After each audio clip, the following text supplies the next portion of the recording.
You're listening to Big World Network.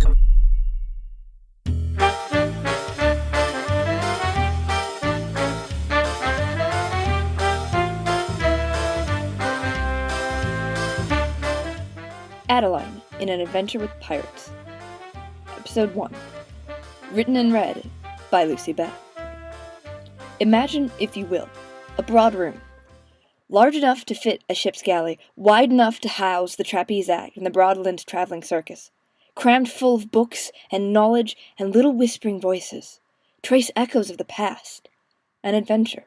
Loads and loads of safe, sanitary, and contained adventure.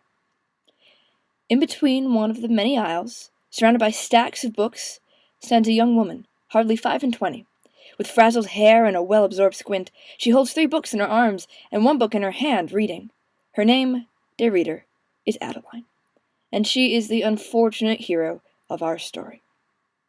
For all stories need heroes, and all heroes need adventure. And Adeline, she doesn't like any adventure but that found in the very book she stacks. The kind that can easily be avoided, or ignored, or quickly resolved by flipping through the unnecessary bits to get to the ending. Adeline's friends will criticize. What's the point to reading a story if you're just going to skip ahead to the ending?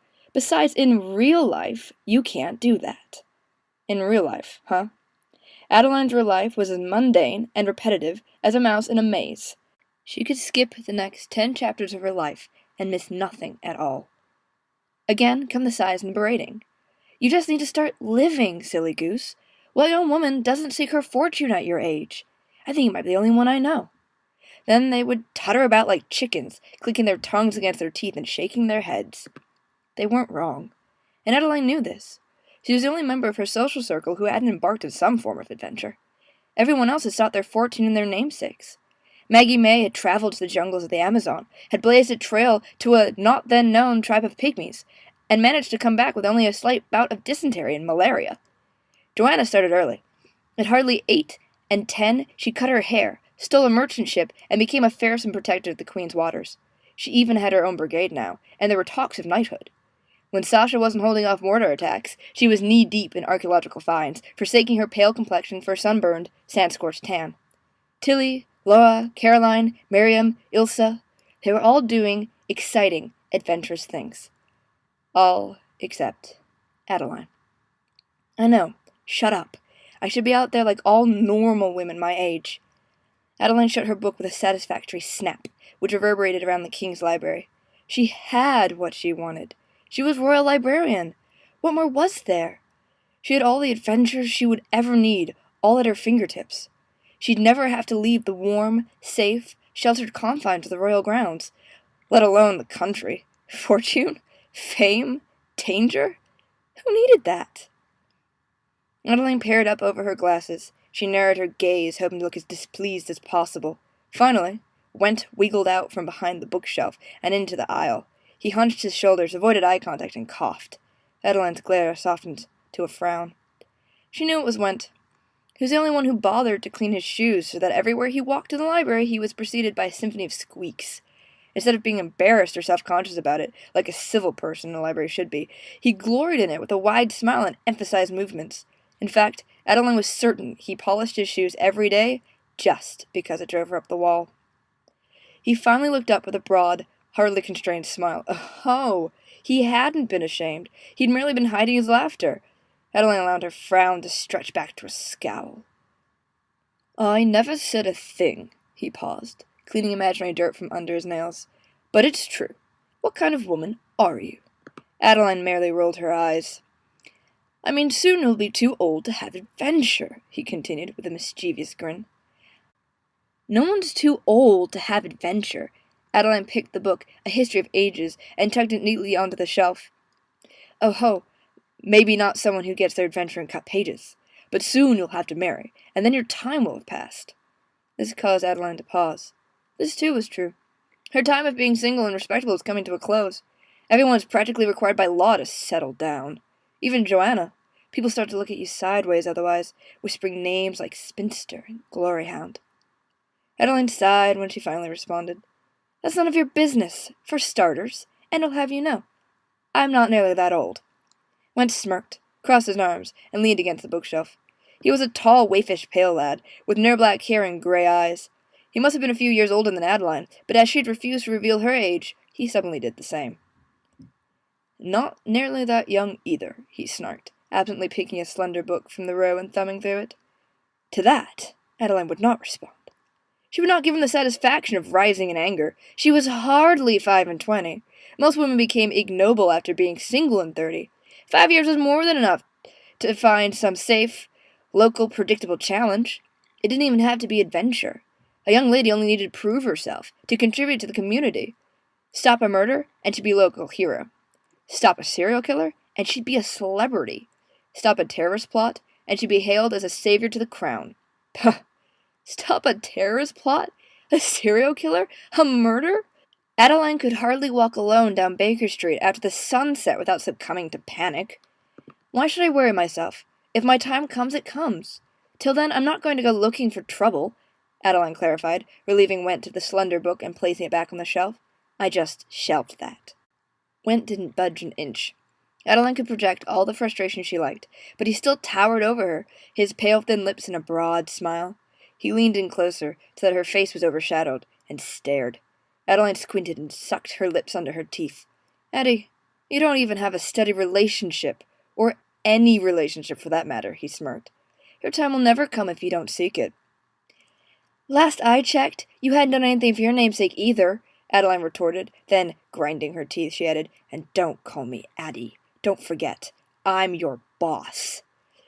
Adeline stomped past Went and down the long, neat, orderly aisles. This place was her home, her sanctuary, her love, the perfect rows, the endless lines, the alphabetized and Dewey decimalized order. Why would she leave it for the chaos of the outside world? Went squeaked determinedly behind her, each step as lazy as long as the last. Adeline hadn't got 2 rows away before he was in stride beside her, that infernal smile plastered to his face. Actually, we both know I have been on an adventure. After all, it was in the papers, and on my application for this position, and on my business card, I have a medal. Adeline sped up, practically dashing down the bookshelves to the main desk, while Went never stopped walking. She couldn't rid herself of his squeaks, his smiler's hovering presence. He remained at her shoulder as she barged into her office, opened her filing catalog, and sat down in a frustrated huff. Even as she made herself clearly busy, Went lingered at her shoulder, reading over the list. Don't you have something better to do? I don't know, sorting, filing, getting crushed under a mountain of books? Adeline grumbled when it became painfully obvious he wasn't leaving till she took him on. Actually, I came to deliver you a message, Went replied brightly. It was you who jumped at my throat. Adeline dropped her head into her hand and sighed. She would never win with Went. She knew this. Everything he did was simply to agitate her. Withholding information wasn't even the worst offense. Grief. She would have to have him moved to another position. Possibly in the back room, organizing the oldest texts. She never visited there, and he'd never be able to leave. Well, Adeline cried, looking up in exasperation at Went. In spite of his grin, his expression was unusually blank. Then he lit up, patted his vest down, and pulled out a buff-colored envelope. My money's on royal insignia. Hand-delivered by the Queen's Guard, too, he sang, as he finally left the room. I think your peace and quiet is finally coming to an end. As Adeline opened the envelope, she couldn't keep from agreeing. A single sheet dropped out and onto the table, corner fluttering in the stir of the ceiling fan. There was only 1 line of text, scrawled neatly and concisely, and then a signature. A direct message from the Queen. With trembling fingers, Adeline pressed back the creases till the letter laid open to her. We request the immediate presence of Miss Adeline Weybridge, signed Her Royal Highness. Adeline closed her eyes tightly and gulped. The room was spinning, and it might have just been her, but suddenly the walls were closing in, heat increasing. A conference with the Queen? This was not a good thing. These sort of affairs never were. The Queen never requested the presence of a citizen unless it was to knight, banish, or send away on an adventure. Adeline hadn't done anything in her life worthy of knighthood. She also didn't lead the kind of life that led to banishment. That left adventure. Adeline loosened her collar and fanned herself with the envelope. Maybe the Queen was in need of a royal librarian for restacking her personal collection, or find a particular book in the archives, or as a ghostwriter. Right. Knowing better than to keep the Queen waiting, Adeline folded the letter up and pocketed it, closed her book, and locked her office on the way out. Went was nowhere to be found, the telltale sound of his shoes not even a whisper. Good. Adeline didn't need his harassment. She had to think of a way to persuade the Queen otherwise. She would have to insist that she remain in the library. Much to her own disappointment, Adeline couldn't think of a single argument. All she could hear was her own internal screams and rising hyperventilation. She dashed down the narrow hallways, out across the courtyard, down through the middle garden, and into the Red Room, the meeting place between the humble courtiers and Her Royal Highness. "Weybridge to see the Queen," Adeline announced as she stumbled into the entrance. The herald looked up, slowly, with a serious, heavy-lidded stare over the documents. "The emissary on behalf of the Queen," he drawled, "and you're late." Well, that was a bit of a relief. Not the Queen, then, but one of her many trusted council members. That Adeline could argue with. Someone who didn't have total power over her life. Unless... "It's not Rutherford, by any chance?" The herald didn't even glance up from his paperwork. He gestured towards the door. "She's waiting."